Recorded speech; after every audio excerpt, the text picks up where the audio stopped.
It's good to see everyone here. Graham missed you this morning. Thank you.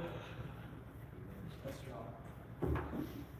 So we are going through on Sunday nights, going through Philippians. Of course, when we have our special nights, I just kind of do a devotional thought like we did last week after we had service and then lunch and then we came back in. But we've been continuing through Philippians, and this evening we're going to continue doing that. In fact, we're going to wrap up chapter 2 this evening as we are actually talking about Epaphroditus.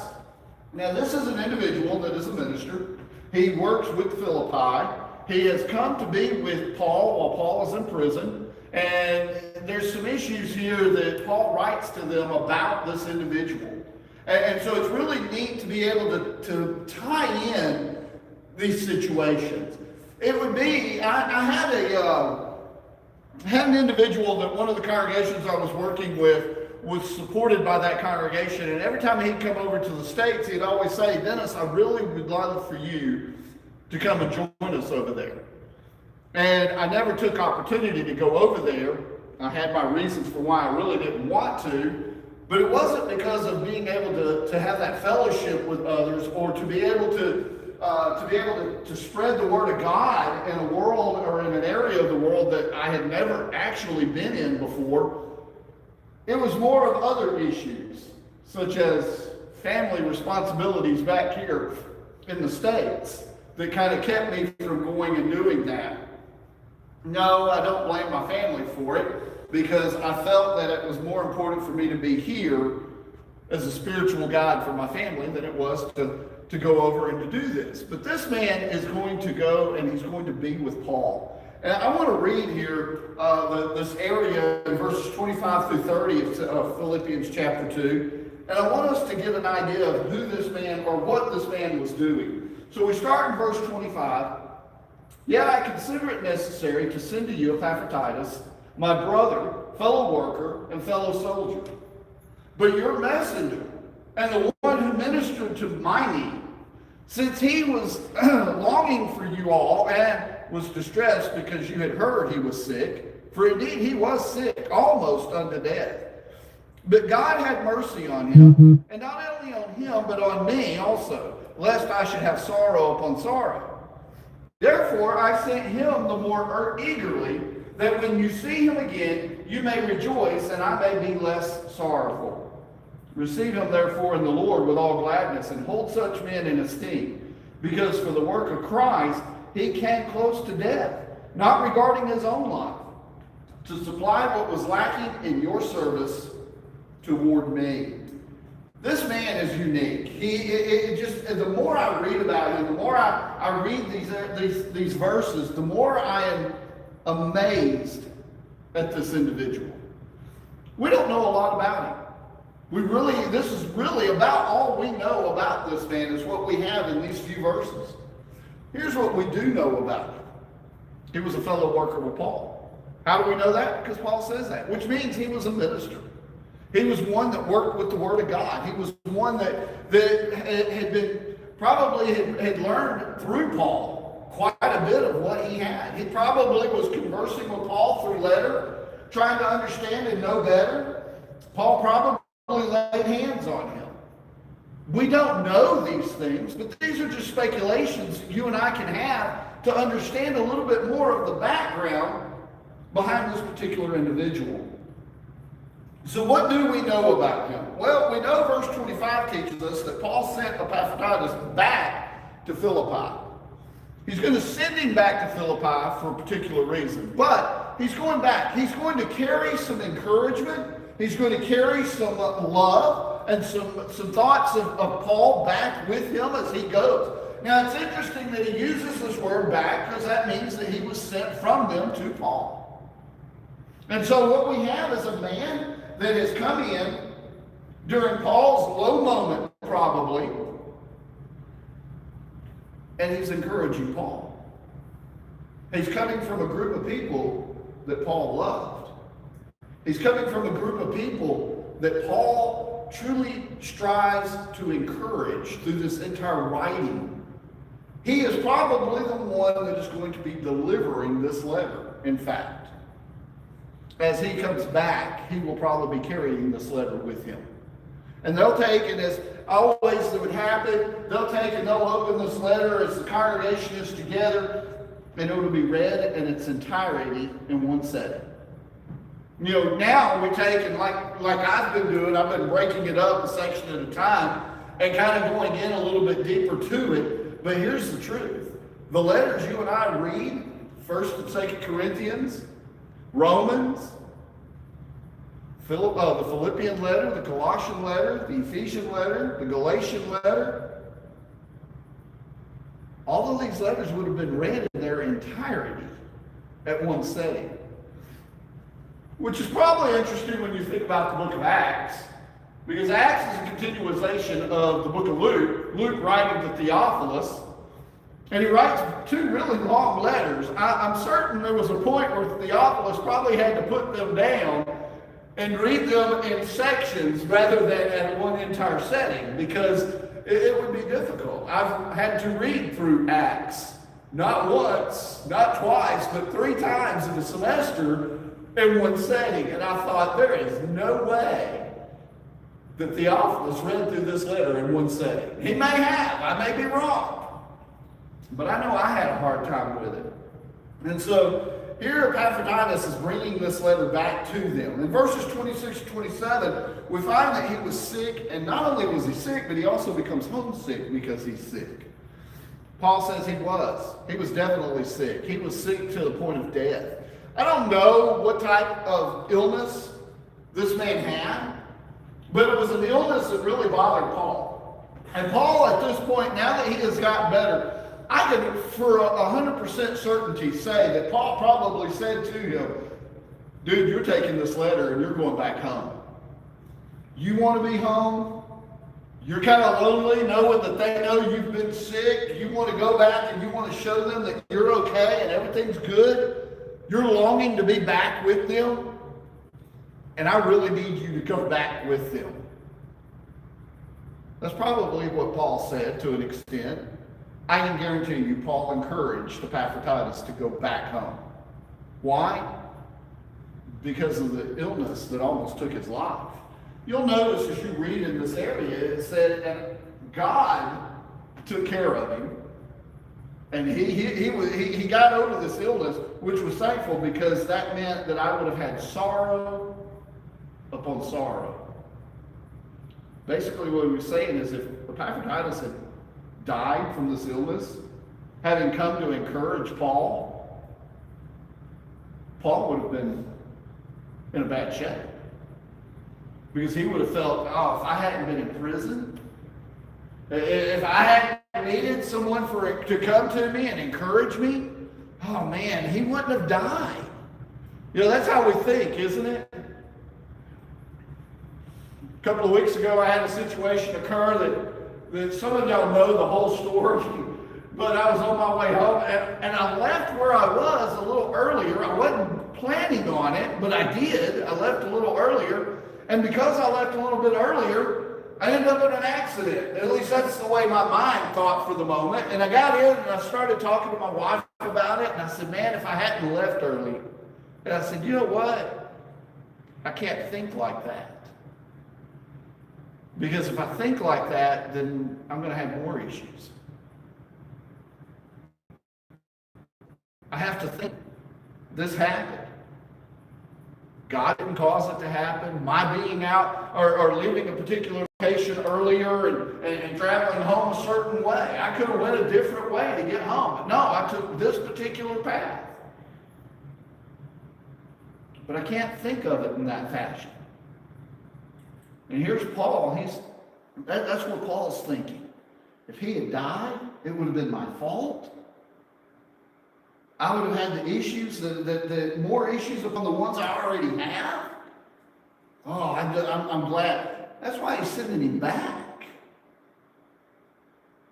So what's the point of what I'm saying? Even those that we think have the strongest faith in their life have moments that can bring them down. Moments that can wreck everything. I have seen some of the most faithful elders and ministers and deacons where something happened and their faith was crushed. And it took a while for them to recover. And it wasn't because they didn't love God. And it wasn't because they didn't believe in God. And it wasn't because they didn't think God could help them. It's just the way humanity is. It's the way our minds have to process situations. And so I've seen things like this take and bring people to their knees. Some of the strongest Christians that you would think of have been brought to their knees by situations like Paul's having to deal with. I can only imagine Paul's relief when Epaphroditus left with that letter to go to Philippi. I can only imagine it. In verses 28 through 30, Paul desires to know Epaphroditus is well taken care of. He's letting them know he's coming back to you. Take care of him. Encourage him. One of the things that I tell congregations all the time is when it comes to the leadership, how do we find ways to encourage them? You know, a lot of us don't think about it in this fashion. A lot of Christians don't think about it in this fashion. But leaders of congregations need just as much as encouragement as the everyday member does. How do we find ways to encourage those leaders? How do we find ways to build them up and to let them know we care and that we're here for them and we're going to support them no matter how bad things may seem? We're there for them. We're in their corner. How many leaders have we seen get crushed by situations because they didn't have that encouragement that they needed? Well, let's back that up. How many of us have had moments where we were crushed because we didn't have the encouragement that we needed? Those moments where it's like everything seems to fall apart. And you just need somebody, you don't need somebody to fix it. You just need someone to talk with.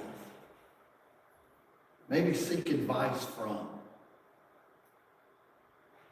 I was reading through a book not too long ago, and one of the things that the book said was to seek out a mentor. You don't have to get with the mentor every day, but to seek out a mentor, someone you trust, someone that you know when you sit down and talk with them, that they're going to listen.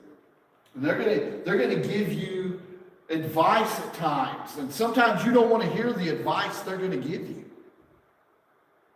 And so after reading this, I thought, okay, who in my life can I look to that's going to give me that ability to have that type of encouragement, a mentor that's going to truly help me in those areas. You know, I mention this every now and then, but when we moved here, I had a great mentor to be able to encourage me.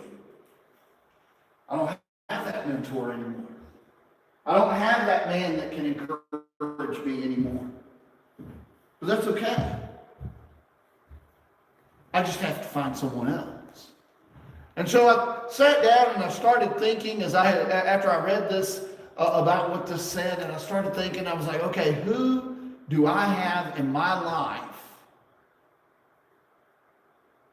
that I can call on and say, hey, what if we get together about once a month for a cup of coffee and just sit and talk?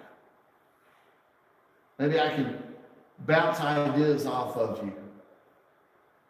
Or maybe I can take and I can tell you some things that are going on in my life that I just need advice with. Who would be a person that I know I can trust in doing that? I know a lot of preachers. I know a lot of elders that are in this area. That I could have called on any of them at any moment, and they would all probably have said, yeah. Even if they didn't have the ability, even if their schedule was packed out, they probably would have said yes, just because that's the people they are. But I didn't want to be a burden to anyone. So I started going through a list of people and started thinking, who can I do? You know, when I got done thinking about it, there was only one name that was at the top of the list. And all the other names kind of had a separation from it. And every one of you know that individual. So I called Sonny Owens one morning and I said, Sonny, I need to sit and talk with you. And he was like, okay. So we got together and we had coffee, and that's when I asked him if he would be that person that we can meet about once a month. And Sonny was willing to do it instantly. Man, I'll be glad to. Doesn't surprise anyone, does it? Paul needed that. And that's what Epaphroditus had done for him. In a time when he was at a low point, in a time where maybe he just needed to talk to someone, this man shows up, being sent by the congregation that he's working with. And Paul accepted him. And Paul's right there with him, and Paul didn't want to lose him. Paul didn't want him to go back, but Paul knew he needed to. And so he sent him back. You know what's so amazing to me about this is that the man that came to encourage Paul probably was younger than Paul. Have you ever thought about that? Two of the men that he's always talking with that are his closest to everything he has is Timothy and Titus, and both of them were younger than him. And yet he probably gained the greatest encouragement from both of them.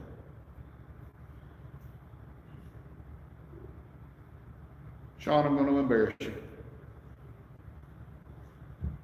Sean's a great encouragement to me. He got up this morning. He came to services. He wasn't expecting to be asked to do anything. He's asked to lead the closing prayer. What does he say? Yeah, I'll do it. Oh, yeah. He comes in tonight. We asked him to do the opening prayer. I'll do it. Great prayers, by the way.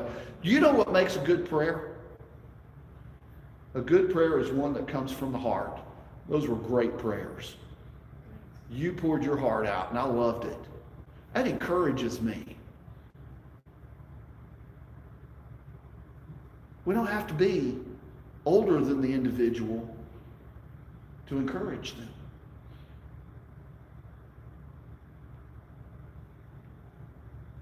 Question you and I need to ask ourselves this evening is, can we be like Epaphroditus?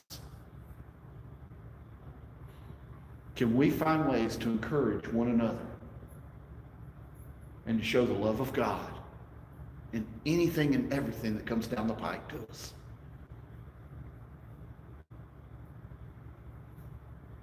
You need prayers? You need anything going on in your life that you just need help with, and you need to get it off your chest and let God and let the church pray with you, because that's what we're here for. And we offer this opportunity right now. Whatever the case is, let us help. Step out and come forward. All together we stand and sing this invitation.